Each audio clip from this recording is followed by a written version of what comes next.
नमस्कार, बहुत बहुत स्वागत है आप सभी का। आप देख रहे हैं एनएमएफ न्यूज। आपके साथ मैं हूं नम्रता चौधरी। क्या कांग्रेस के अंदर सब कुछ ठीक नहीं चल रहा है?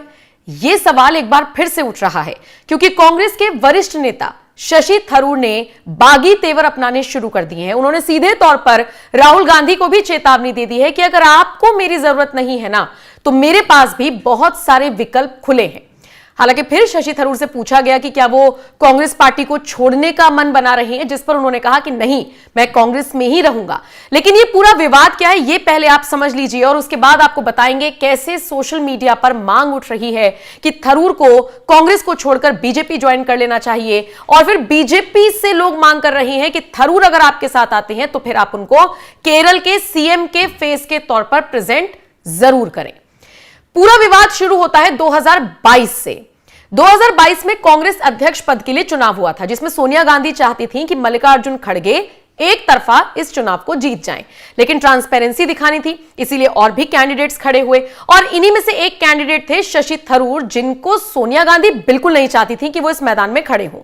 सूत्रों के हवाले से खबर यही मिलती है कि शशि थरूर ने बस एक वही गलती कर दी और 2022 से लेकर देखिए 2025 आ गया है, लगातार थरूर को साइडलाइन किया जा रहा है। इसका अंदाजा आप इसी बात से लगा सकते हैं कि थरूर ने सीधे तौर पर कह दिया कि मुझे लोकसभा की बहस में हिस्सा लेने नहीं दिया जाता, मुझे बोलने नहीं दिया जाता है, मेरी जिम्मेदारी क्या है यह तय नहीं की जा रही है। इसके अलावा 3 साल बाद राहुल गांधी से कांग्रेस के नेता की मुलाकात होती है। आप सोचिए, थरूर जैसे नेता कितने सीनियर लीडर हैं, कितने पढ़े लिखे हैं, कितने इंटेलेक्चुअल हैं, राहुल गांधी से मुलाकात के लिए, यानी अपनी ही पार्टी के नेता से मुलाकात के लिए उनको 3 साल लग जाते हैं।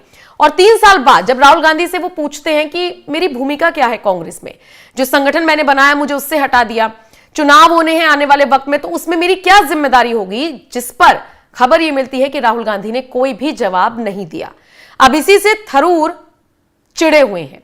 थरूर सीधे तौर पर यह मानकर चल रहे हैं कि सोनिया गांधी तो पहले ही नाराज थी, राहुल गांधी अब नाराज हैं क्योंकि उन्होंने नरेंद्र मोदी की तारीफ जो कर दी, तो ऐसे में अब उनको आगे का विकल्प दिखाई नहीं दे रहा।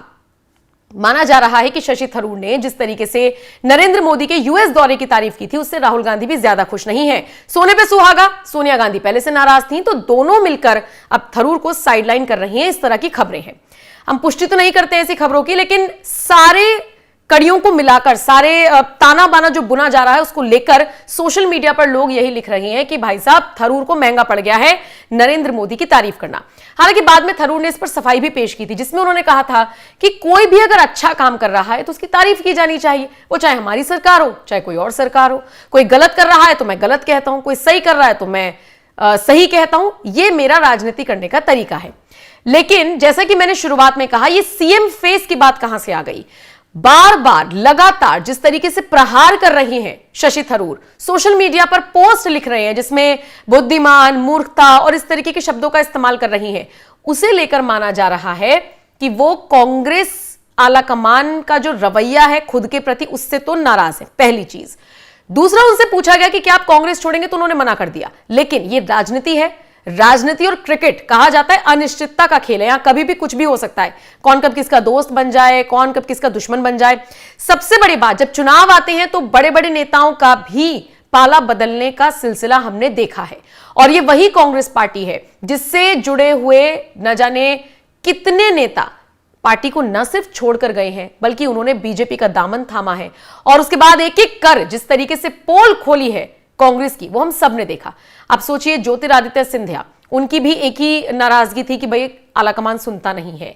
गुलाम नबी आजाद, जिनका यह कहना था कि बातचीत करने का टाइम नहीं मिलता है, व्यक्तिगत तौर पर ठीक ठाक नेता बताया था उन्होंने राहुल गांधी को, लेकिन नेता के तौर पर वो आश्वस्त नहीं थे।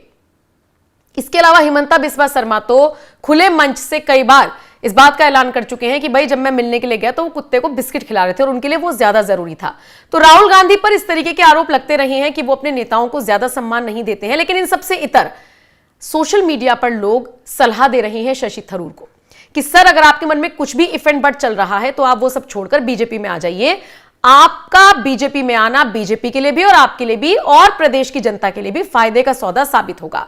सोशल मीडिया पर तो यह भी मांग उठाई जा रही है कि भाई अगर शशि थरूर बीजेपी में आ जाते हैं तो फिर बीजेपी को भी यह सोचना होगा कि केरल में सीएम फेस के तौर पर उनको ही मैदान में उतारा जाए। ये जो बातें मैं आपको बता रही हूं ना, ये सब सिर्फ और सिर्फ अभी तक आंकलन किए जा रहे हैं, कल्पना की जा रही है, सोशल मीडिया पर लोग मांग उठा रहे हैं। वास्तविकता में ऐसा कुछ नहीं हुआ है, क्योंकि थरूर ने कह दिया अभी ऐसा कुछ नहीं है, वो कहीं नहीं जा रहे हैं, वो यहीं हैं सोशल मीडिया पर। लेकिन लोग कनेक्टेड महसूस कर रहे हैं, क्योंकि बाकी नेताओं के साथ भी यही हुआ है कांग्रेस में। तो लोग कह रहे हैं कि बिना देर की आप आ जाइए, ताकि केरल में जब चुनाव होंगे उससे पहले आपको आपकी भूमिका पता चल जाए। अब ये तो थरूर के हाथ में है कि वो कांग्रेस पार्टी छोड़ते हैं या नहीं, ये थरूर के हाथ में है कि वो बीजेपी में आते हैं या नहीं, लेकिन ये बीजेपी के हाथ में है कि वो थरूर को क्या उपलब्धि देगी अगर वो कांग्रेस का साथ छोड़कर इस तरफ आते भी हैं। तो देखना दिलचस्प रहेगा। फिलहाल आप इस खबर को लेकर क्या राय रखते हैं, कमेंट करके हमें जरूर बताइएगा। और जिस तरीके से मांग उठ रही है सोशल मीडिया पर कि भाई बीजेपी को सीएम फेस बना देना चाहिए थरूर को जब केरल में चुनाव होंगे, उसे लेकर आप कितने सहमत हैं और कितने असहमत, कमेंट सेक्शन में अपनी राय हमें जरूर दीजिएगा।